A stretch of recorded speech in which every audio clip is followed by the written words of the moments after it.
Esta cajita era uno de los objetos que armamos para sensibilizar, de edición limitada, que decía: el encierro del closet te deja fuera de vos, plantate, y traía una semillita dentro que se podía plantar, pero que además se podía usar como de llaverito.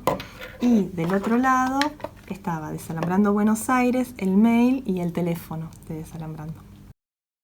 La historia empieza en un espacio previo que fue Lesbianas a la Vista, que era un espacio que funcionó entre 1995 y el 2001, que estaba centrado, un espacio de militancia, activismo, que estaba centrado en la visibilidad lésbica. En ese espacio, algunas de las lesbianas que eran activistas y algunas de las que asistían, pudieron empezar por primera vez a poner en palabras que estaban en una situación de maltrato con su pareja o con su compañera. Entonces, a partir de ahí, un grupo arma Desalambrando. Desalambrando era un programa que después se convirtió en ONG, que funcionó desde el 2002 hasta el 2014, en la ciudad de Buenos Aires, pero también durante algunos años en Córdoba, que estaba enfocado en prevención, asistencia e investigación en relación a maltrato, violencia entre lesbianas, en relaciones que involucraban amor, deseo, y que intentaba sensibilizar en relación a cómo incidían la heteronormatividad, la lesbofobia social, con que pueda haber situaciones de violencia entre lesbianas y qué le podría pasar a una lesbiana en situación de violencia en un contexto heteronormativo, patriarcal, lesbofóbico. Entonces, el programa contó con una sede que eso permitía tener un espacio donde recibir consultas, y para la parte de asistencia había espacios de asistencia individual y había asistencia grupal también. Hacíamos talleres de sensibilización y de capacitación en espacios de activismo lésbico, bisexual, y también en otras organizaciones sociales que nos abrieron las puertas, y también en algunos espacios de formación profesional que nos lo permitieron. Eso fue como el inicio. Hacíamos también relevamientos en las marchas del orgullo, intentábamos, con el poco material escrito que había sobre el tema que nos llegaba de otros países, empezar a construir herramientas conceptuales y como para poder trabajar con este tema. En esa época todavía estaba muy estigmatizado todo lo que era diversidad sexual, diversidad de identidades de género. Era una realidad completamente diferente, no contábamos con las leyes ni de matrimonio igualitario, ni de identidad de género, ni otro montón de leyes más. Y el eje de los espacios de activismo y de militancia era poder visibilizarse justamente, dejar de existir en secreto, que las marchas sean cada vez más concurridas, poder ir de la mano por la calle, no tener que estarse escondiendo, y desarmar los prejuicios que existían de que somos enfermitos o somos pecadores, inmorales, malas personas, delincuentes, la versión que sea. Entonces, había mucho miedo de que el tema sea usado para reforzar la estigmatización, o bien por sectores conservadores o patriarcales para cuestionar la validez del concepto de patriarcado para explicar la violencia en relaciones heterosexuales.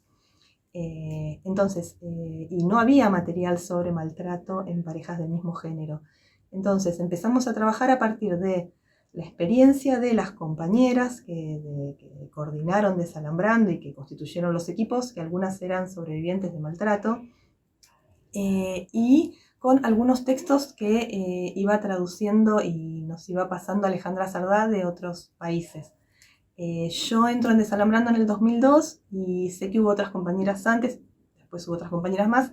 Las principales referentes en ese momento eran Fabi Tron y Laura Eiben.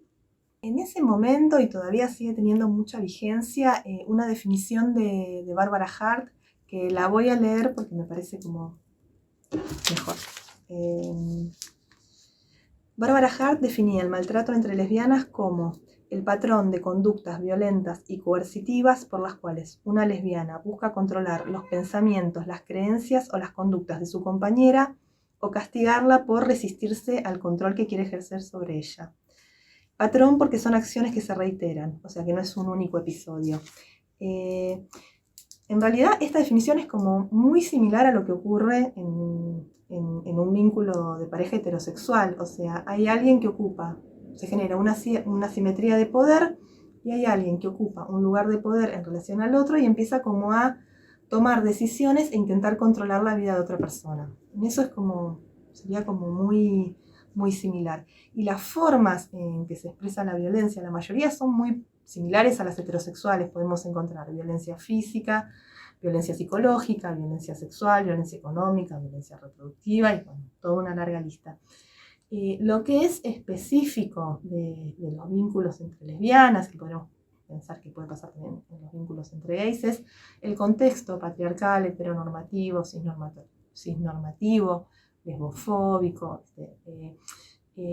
¿Por qué? Porque en esa época, sobre todo, pero aún hoy todavía, si una lesbiana, por ejemplo, no pudo visibilizar su orientación sexual con sus seres queridos, menos va a poder hablar de que está en una situación de violencia. Incluso si alguna sí lo pudo hablar y logró, supongamos que su familia y sus amigues acepten a su pareja, es muy difícil que pueda decir después estoy en situación de violencia. Y además porque las instituciones no están preparadas para brindar ayuda. Incluso si una lesbiana se anima a ir a un espacio de asistencia en violencia o a la justicia, decir estoy en violencia con mi pareja mujer es tremendamente difícil. Dos conceptos con los que nosotras trabajábamos mucho eran la lesbofobia internalizada y el doble closet. La lesbofobia internalizada tiene que ver con que las lesbianas, las plurisexuales, las bisexuales, también crecimos en un contexto social de estigma. Entonces, de alguna forma internalizamos todas las creencias y los prejuicios en relación a lesbianas y bisexuales.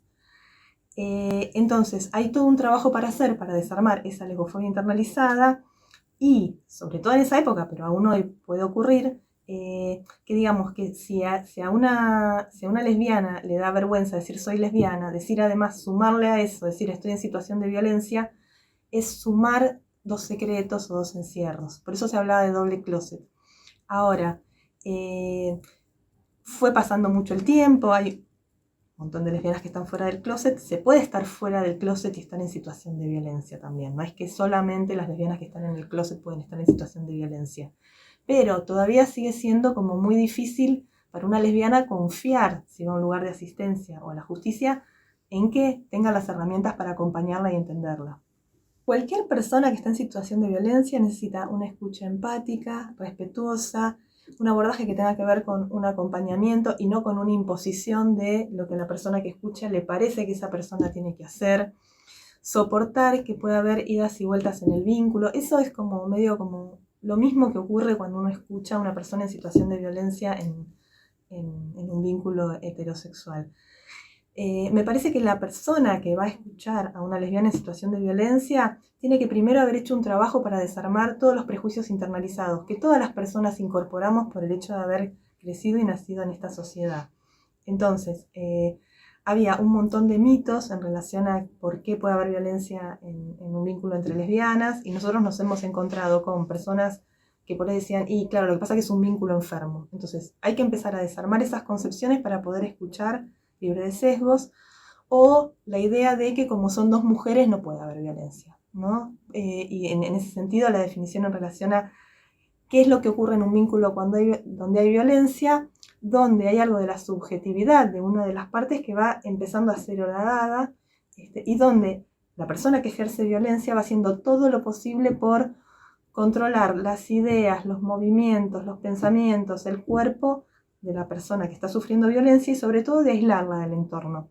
Entonces, algo que es súper importante es cómo empezar a rearmar redes de apoyo social, emocional y afectivo, y en esto los espacios de activismo para lesbianas, bisexuales, los espacios de activismo por la diversidad, los grupos de familiares para lesbianas, gays, trans, cumplen una función súper importante en relación a espacios de apoyo y sostén emocional, que puedan permitir también, si todavía hay lesbofobia internalizada, que eso puede haber cambiado o no, dependiendo de quién sea, poder trabajar para para empezar a desarmar eso, y tiene mucho que ver con la construcción de la autovaloración personal también.